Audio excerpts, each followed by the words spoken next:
kepanitiaan. Kalau saya kan nggak mungkin ikut. Dan saya memang udah nggak bisa untuk ikut-ikut kepanitiaan semacam itu karena kita punya kesibukan perjuangan yang berbeda. Tapi saya tetap mendukung kepanitiaan 212 dan acara yang digelar selama semuanya dijalankan sesuai dengan prosedur hukum yang berlaku. Sudah viral di beberapa medsos bahwa panitia akan mengundang saya agar bisa hadir di reuni 212 ini, saudara.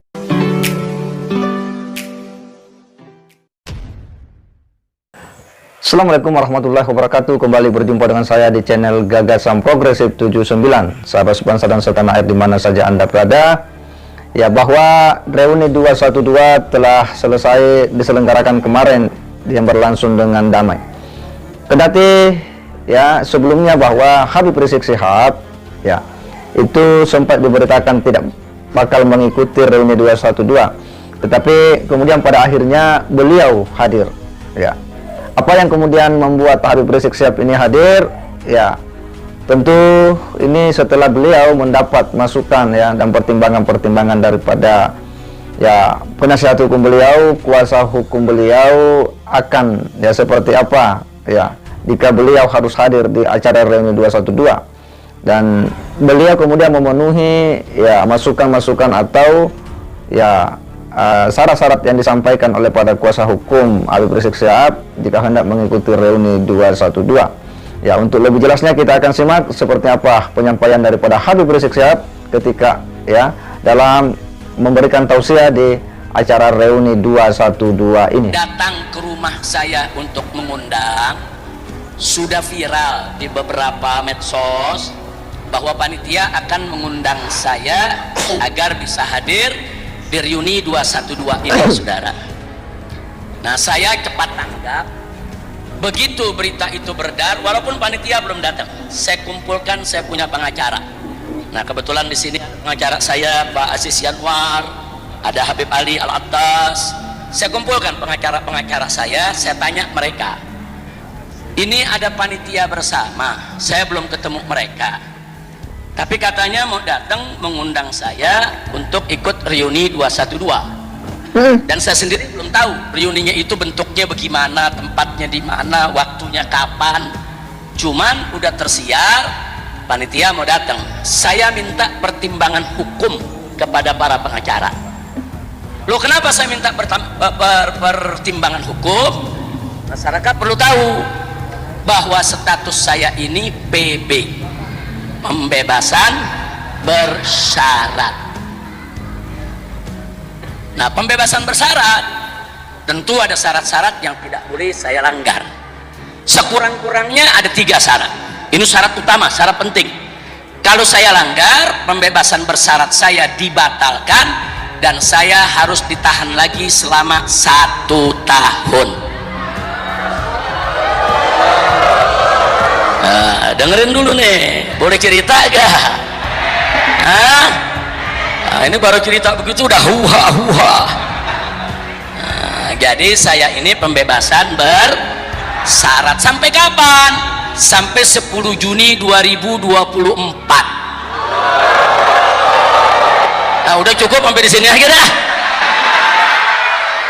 Lu hahu-hahu gue ditangkap lagi. Habib Bahar, gimana nih jamaahnya nih? Udah dengerinnya yang tenang, jadi gue nggak ditangkap lagi. Kalau nanti tuduhannya apa? Habib Rizik bikin kerusuhan. Buktinya rekaman. Jangan pada hahu-hahu. Takbir. Sallu ala Nabi. Nah, jadi saya undanglah tim pengacara karena pengacara yang ngerti aturan-aturan dan hukumnya, saudara. Saya tanya, Pak Aziz, Habib Ali dengan kawan-kawan yang lain bagaimana nih? Kalau betul-betul saya diundang, kalau betul-betul nanti ada panitia ngundang, saya diundang, bagaimana? Apa kita tolak? Apa kita boleh terima? Saya minta pertimbangan hukum. Maka pengacara saya mengatakan, Habib, secara hukum tidak ada masalah. Karena syarat pembebasan bersyarat itu Habib sudah kerjakan dan sedang dikerjakan semua. Ada 3 yang paling penting. 1, wajib lapor setiap bulan. Saya lapor tiap bulan, saudara. Saya datang ke kejaksaan, Saya datang ke Bapak, saudara, sebagai warga yang baik, kita penuhi, nggak pernah saya langgar. Yang kedua, kalau keluar kota harus izin secara tertulis. Kalau tidak ada surat izin dari Bapas yang ada di bawah Kemenkumham, saya tidak boleh keluar kota sama sekali. Ini saya ikuti. Kalau saya mau keluar kota, saya ajukan permohonan. Saudara, kalau diizinkan saya keluar kota, kalau tidak diizinkan nggak boleh saya keluar kota. Nah, tapi sampai saat ini baru ke Sentul saja yang saya izinkan untuk menengok istri yang sakit sebulan sekali, karena saya punya istri sakit harus dirawat serius, tempat tinggalnya di Sentul sedangkan saya di Petamburan. Saya sudah minta izin seminggu sekali bisa temani istri, tapi izinnya baru dapat sebulan sekali boleh tengoki istri. Ada hu lagi huru hara. Kira-kira jelas gak? Ya, itu syarat kedua tuh. Jadi syarat pertama tadi apa? Wajib lapor. Saya jalanin. Yang syarat kedua, kalau keluar kota harus izin. Saya jalanin, nggak ada masalah ya Pak. Nah, syarat ketiga ini yang kita mesti waspada. Tidak boleh melakukan pelanggaran hukum. Nah, kenapa saya katakan mesti kita waspada? Kadang-kadang menurut kita nggak langgar hukum, tapi menurut lawan kita langgar hukum. Buktinya saya cuman bilang baik-baik saja, diancam 10 tahun penjara, dituntut 6 tahun, divonis 4 tahun. Begitu saya masuk ke kasasi, akhirnya turun jadi 2 tahun. Gara-gara apa? Gara-gara saya mengatakan saya dalam keadaan baik-baik saja.